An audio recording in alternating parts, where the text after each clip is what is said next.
the way I had lived my life. You know, I drank more. I drank excessively, and I cannot blame my family for turning their back on me. I found myself alone, completely alone, and wasn't long after that I found myself homeless. You know, living on, you know, living in the car a little bit, you know, and then I found myself living in a homeless shelter.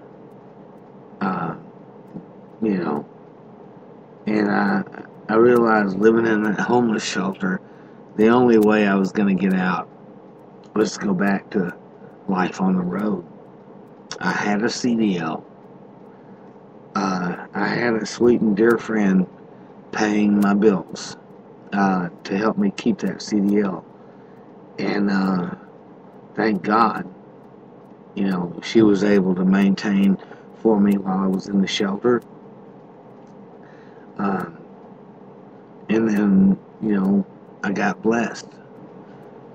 Through a lot of prayer, I got blessed. And, you know, God was listening.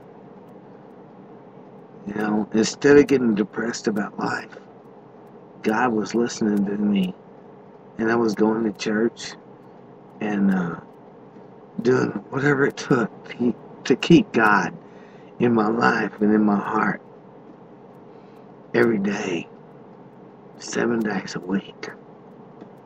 You know? And I tried to get back into truck driving while I was living in the shelter. And I found out that was a difficult process. You know, a very, very difficult process. But God took care of me, you know. He took care of me. He showed me strong and bold signs, you know, about what I needed to do. In this homeless shelter, one of my jobs was to ride around in a truck with this guy, this driver, okay? And at the shelter, I applied for being a driver for them, and their insurance, a ridiculous insurance company, wouldn't even approve me to drive their truck. I had to ride with a guy who didn't even know how to back a trailer, you know, and didn't. Anyway, I'm not going to go there, talk negative about that place. It was a work farm, basically, is what it really was, a work farm. But, you know, we collected donations to keep that shelter going. That's what that work farm was all about, you know. You go out there and you collect donations, and they sell them in 4 different stores in the Dallas, you know, surrounding areas, you know. And there's a lot of crooked stuff going on there at the homeless shelter that I won't name their name. I don't want to get busted for slander, you know. But they're out in Seagoville, Texas, I can tell you that, you know. But when I saw the crooked shit going on there, you know, and I was working for $1 a week, I thought, you know, I gotta break away from this place, and I gotta get back into driving a truck. It was my only refuge. It was my salvation. You know, get back out there and do what my mother wanted me to do. Go back to driving a truck. And so I did it. I figured out a way. I got back into it. You know, the company I worked for, after applying at other companies and getting turned down, the company I worked for was a blessing that, you know, God intervened, and he got me this job, and so here I am, you know, you know, I was living on the road. I mean, living on the streets, basically, And I got this job by the grace of God. And so that's the reason why, God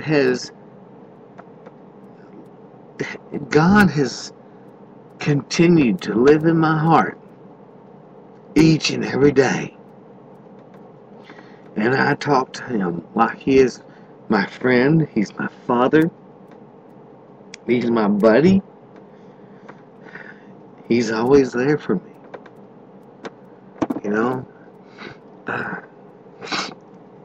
And I've only got like 10 minutes left on the broadcast, and I wanted to share with you something very interesting. Have you ever had your license suspended, and you go and you pay the fine, and you find out it could take 4 to 6 weeks, to get your license reinstated? Well, guess what? Shortly after I got this job with the company I'm with now, I was coming up out of McAllen, Texas, in the company truck, and I went across some scout houses that DOT, Department of Public Safety, they weigh your truck and they pull you in sometimes for inspections and such, and they checked my license and they found that my license was suspended. And I had money in the bank, and I had a very dear friend that was taking care of my bills and such, for me and everything. And it was a Friday evening at 4 p.m. when this took place. They shut me out of service because my driver's license being suspended. And I immediately made a phone call to my friend, and she immediately got on the phone and started making phone calls and taking care of that and paying. I had money in the bank, and she paid my fines before 5 p.m. And I was escorted by the DOT officers to a truck stop up the road and spent the entire weekend shut down out of service. And during that weekend, come Monday morning, after long prayers and much communication with my Father in heaven, he answered my prayer. He showed me the reason why he wants me to be out here driving a truck. Monday morning before 5 p.m., my license were reinstated.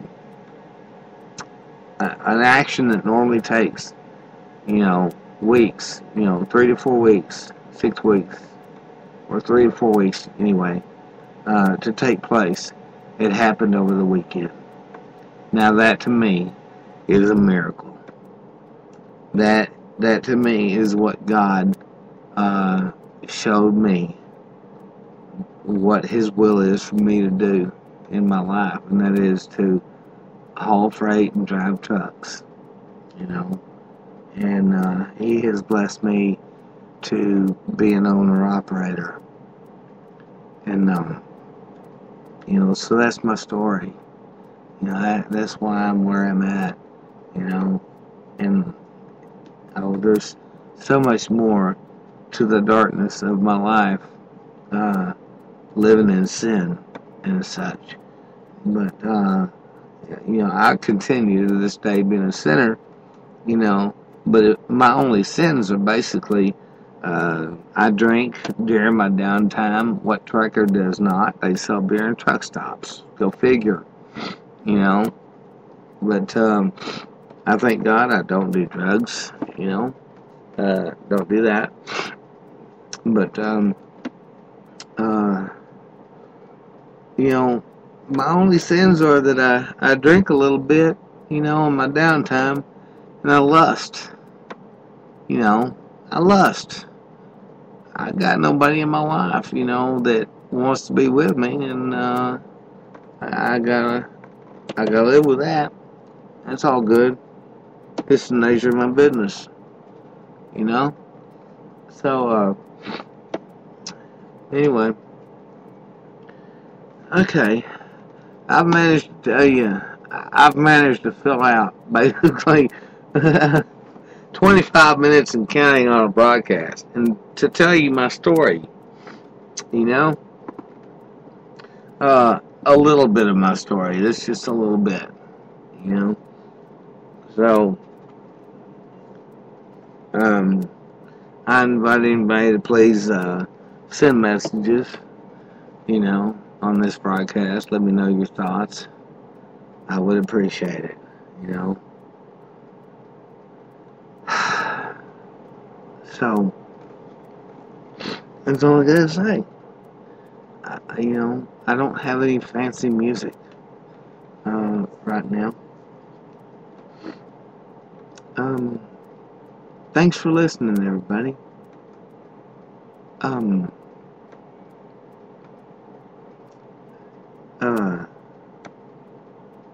trying to figure out what else I'd like to say other than the fact that I want to reiterate that I'd rather live my life believing that there is a God than to live my life not believing, only to die and find out there is a God.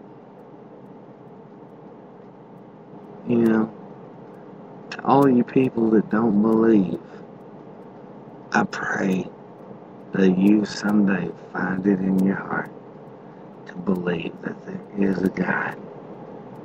Thank you for listening. Good night and God bless.